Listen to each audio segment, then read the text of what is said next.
and welcome back to Retro Rewind. We're not gonna take it. No, we ain't gonna take it. Today, we're diving headfirst into the decade that turned pop into protest and censorship into marketing, the 1980s. From MTV bans to political outrage, these songs didn't just climb the charts, they caused chaos along the way. One of these hits made lawmakers so angry, it ended up changing the music industry forever, creating a label you've definitely seen on an album cover. Stick around to find out which one. Let's dive in. Guess I need it. Time to get away. Number 2, 1 in a Million by Guns N' Roses, 1988. You're one in a million. When Guns N' Roses released 1 in a Million, the backlash was instant. Axl Rose's lyrics were accused of racism, homophobia, and xenophobia. He defended it as character perspective, but few bought the explanation. Don't say I'm crazy. I guess I'll always be. The song was later pulled from reissues, with fans split between artistic freedom and hate speech. I'm a small town white boy. Even in a decade of shock rock, this crossed a line. Critics called it dangerous. Defenders called it honest. The controversy proved one thing. Even in a genre built on rebellion, there are limits, and Axl found them. While Axl fought moral outrage, another pop icon was battling censorship with nothing but confidence. I met her in a hotel lobby, masturbating with a magazine. Number 4, Darling Nikki by Prince, 1984. I knew a girl named Nikki, I guess you could say she was a sex fiend. Prince's Darling Nikki wasn't just provocative, it was historic. When Tipper Gore heard her daughter playing it, she was so outraged she formed the PMRC, leading to the creation of the Parental Advisory Sticker. One song, just one, forever changed how music was labeled and sold. Castle started spinning, oh maybe it was my brain. Prince didn't apologize. His mix of funk, lust, and mystery defined his genius. The controversy made him immortal, not censored. I can't tell you what you did to me, but my body will never be the same. Darling Nikki reminded America that art wasn't meant to comfort, it was meant to challenge. Prince may have scandalized parents, but the next band terrified teachers with a chorus that became a rallying cry around the world. Are you enjoying this video? If you are, please hit the like button. It really helps Retro Rewind keep the music alive. Daddy, what else did you leave for me? Number 5, Another Brick in the Wall, Part 2 by Pink Floyd, 1980. All in all, it was all just bricks in the wall. Pink Floyd's Another Brick in the Wall dared to say what every kid thought: we don't need no education. In South Africa, students adopted it as an anthem against apartheid, so the government banned it. Teachers' unions called it dangerous. Kids called it liberation. The irony? A song written as satire became a global rebellion. When he grew up and went to school, there were certain teachers who would hurt the children anyway they could. From classrooms to protests, it united generations tired of being told what to think. The wall it tried to tear down wasn't just metaphorical, it was institutional.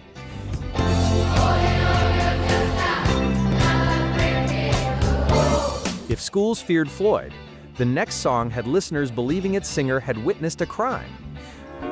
I can feel it coming in the air tonight. Number 6, In the Air Tonight by Phil Collins, 1981.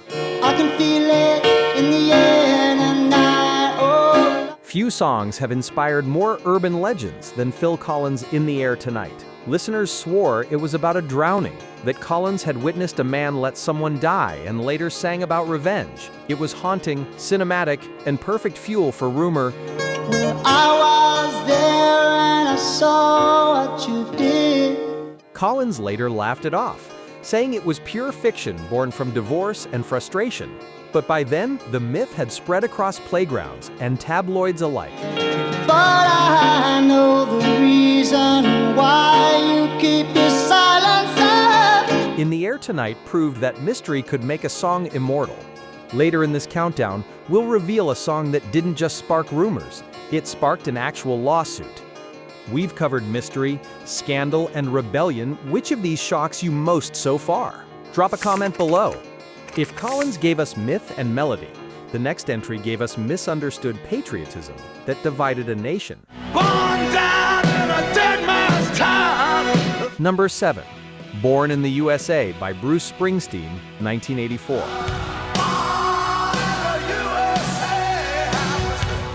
It's hard to imagine a more misinterpreted song than Bruce Springsteen's Born in the USA. Politicians used it as a patriotic anthem, blasting it at rallies, unaware it was actually a scathing critique of how America treated its Vietnam veterans. Springsteen's furious vocals and stadium-sized sound disguised heartbreak as celebration. It was a protest song hiding in plain sight, and that confusion made it even more powerful. I'm a long-gone daddy in the USA now. Decades later, it remains the anthem of both pride and pain. Oh, by the way, I'll be posting more videos like this soon, so hit subscribe and turn on the bell for more deep dives from Retro Rewind. Okay, on to the next. While Bruce tackled America's conscience, the next rocker found himself accused of something far darker, inspiring tragedy.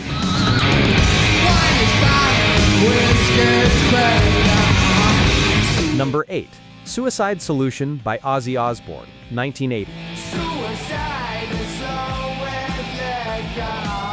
When tragedy struck in 1980, Ozzy Osbourne found himself at the center of national outrage. After a teen's death, grieving parents claimed his song Suicide Solution had driven their son to it. Lawsuits followed, news anchors panicked, and preachers called for bans. Ozzy defended himself, saying the song was about alcohol addiction, a warning, not an invitation. But the damage was done. In a decade obsessed with satanic panic,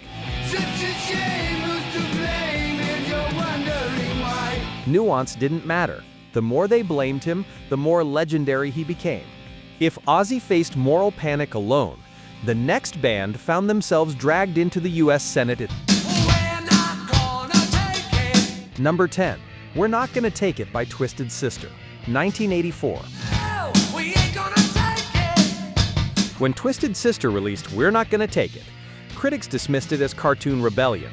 But when the PMRC hearings began, the song became Exhibit A. Lawmakers accused it of promoting violence.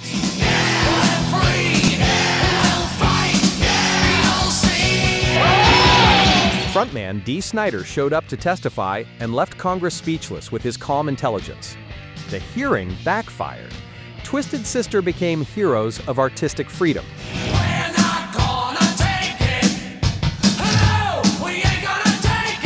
Parents tried to silence them. Instead, they turned up the volume. We're Not Gonna Take It wasn't just a rock anthem, it was the First Amendment with guitar riffs. While Snyder fought censorship head-on, another band faced a quieter controversy, this time over words that aged badly. Number 11. Money for Nothing by Dire Straits, 1985. That ain't working, that's the way you do it. So money for nothing, it's for free. What started as satire turned into scandal. Money for Nothing mocked MTV fame and lazy rock stars, but one lyric crossed the line. A slur buried in the second verse led to decades of debate, radio edits, and outright bans. Mark Knopfler defended it as in-character storytelling, but censors disagreed. The backlash outlived the controversy itself.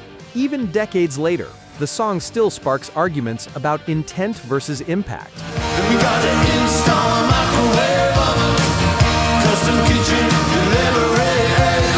Proof that words once sung never really disappear. If language caused trouble for Dire Straits, the next group proved sound and suggestion could be just as dangerous. Number 12. Relax by Frankie Goes to Hollywood, 1983. Relax, don't do it when you wanna go to it. Frankie Goes to Hollywood became overnight sensations and then overnight outlaws. The BBC banned Relax live on air when a DJ realized what the lyrics meant. Instead of killing the song, the band turned it into a phenomenon. The controversy made Relax a #1 hit. Club DJs embraced it as a liberation anthem, and its pulsing synths became the heartbeat of 1980s nightlife.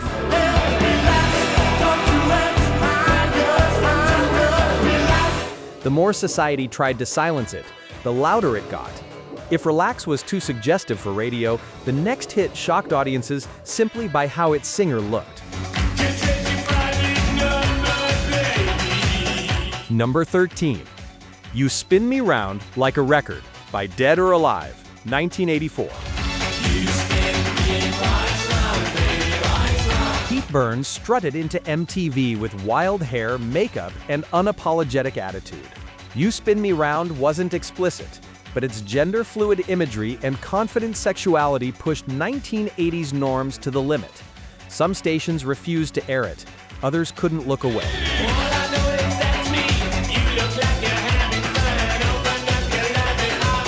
The controversy only amplified its power. Burns became an icon for self-expression long before mainstream pop caught up. What once felt radical is now remembered as fearless, a spinning revolution in 3.5 minutes. If Pete Burns redefined gender on screen, Pat Benatar redefined strength itself. Why do you hurt me so bad? Number 14. Love is a Battlefield by Pat Benatar, 1983. Love is a battlefield. Pat Benatar's Love is a Battlefield turned heartache into resistance. The music video, showing a young woman escaping abuse and leading a dance floor rebellion, was labeled too feminist by critics who missed the point. It would help me to know, do I stand in your way? It became an anthem for independence, especially for women who saw themselves in her fight. Benatar didn't just sing about love. She sang about power, survival, and freedom. In the 1980s, that was revolutionary. Or am I the best thing you've had? But if empowerment could spark backlash, imagine what happened when America's sweetheart turned up the heat. I'm saying all the things that I know you'll like. Number 15. Physical by Olivia Newton-John, 1981. Let's get into physical. No one expected Physical from Olivia Newton-John, not after Grease and her squeaky clean image. But when she told listeners, "Let's get physical," eyebrows shot up. There's nothing left to talk about. Let's Some radio stations banned it for being too suggestive. Utah even called it immoral. Olivia leaned into the controversy, turning scandal into success. The song spent 10 weeks at #1, her biggest hit ever. Decades later, Physical feels more playful than provocative, but in 1981, it was pure shock wrapped in spandex and a smile. From Like a Prayer to Physical, these 15 songs didn't just soundtrack the 1980s, they defined its rebellion. They fought censors, angered parents, and made headlines across the world. But behind every outrage was something more: progress. Each scandal cracked open a conversation about freedom, identity, and expression. Some artists lost deals, others became legends. But every one of them proved that controversy doesn't kill music, it keeps it alive. Which of these songs shocked you most? Comment below, hit like, and subscribe to Retro Rewind for more deep dives into the songs that shaped history.